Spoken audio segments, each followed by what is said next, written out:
Flertallsinnstillingen fra Transport- og kommunikasjonskomiteen et skritt i riktig retning for å åpne for konkurranse på flere jernbanestrekninger i landet som Høyre i mange år har arbeidet for. En konkurranseutsetting av passasjertransporten på Kongsvingerbanen til det beste for de reisende.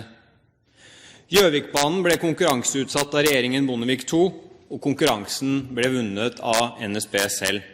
Passasjerene på Gjøvikbanen har fått et betydelig forbedret togtilbud, og banen blant de mest punktlige i landet.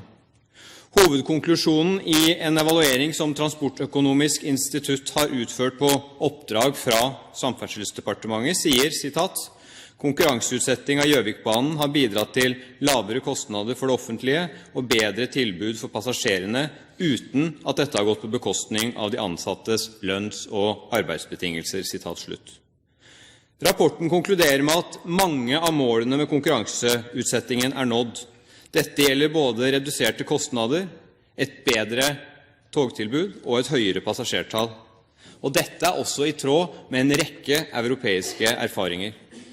Potensialet for offentlig styring også styrket.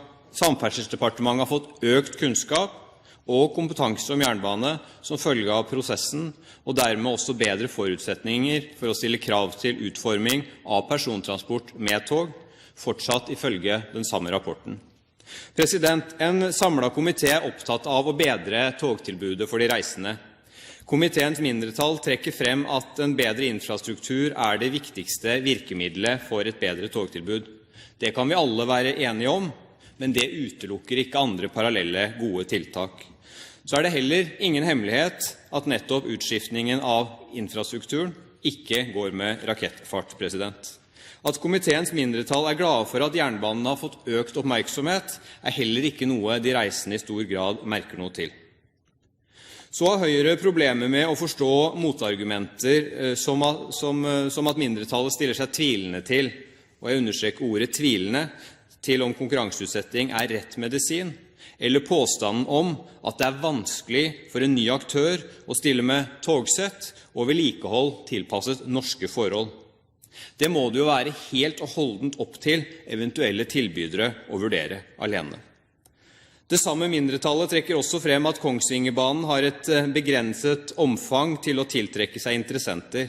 Og dette også en påstand som ikke har belegg før vi har invitert aktører til å levere inn et tilbud.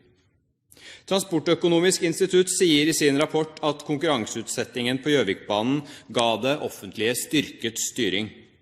Dette avfeier mindretallet med at de samme styringssignalene kan stilles uten konkurranseutsetting.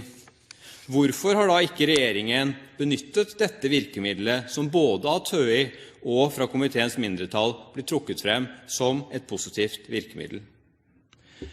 Det faktum at Kongsvingerbanen hovedsakelig enkeltsporet trekker også fram som et argument her mot konkurranseutsetting og mot flere tog på strekningen.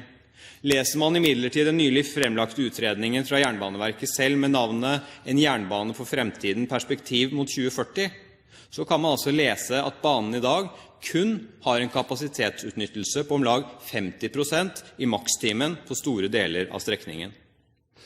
Regjeringen har utsatt gjennomføringen av en ny grunnrutemodell for jernbanen på Østlandet på ubestemt tid.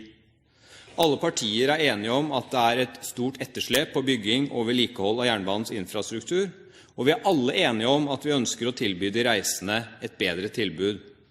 Vi også enige om at erfaringene fra Gjøvikbanen gode. Og hvorfor skal vi da være uenige om å forsøke det samme en gang til, denne gang på Kongsvingerbanen? Hvilken risiko det vi løper, ved å gå for innstillingen fra flertallet i komiteen? Slik Høyre ser det, faktisk den eneste risikoen at tilbudet til de reisende blir bedre. For Høyre det helt tydelig at flere jernbanestrekninger bør konkurranseutsettes for å oppnå bedre effektivitet, bedre regularitet og ikke minst et bedre tilbud for de reisende. Og derfor ønsker vi nå å gå for konkurranseutsetting av Kongsvingerbanen som et neste skritt.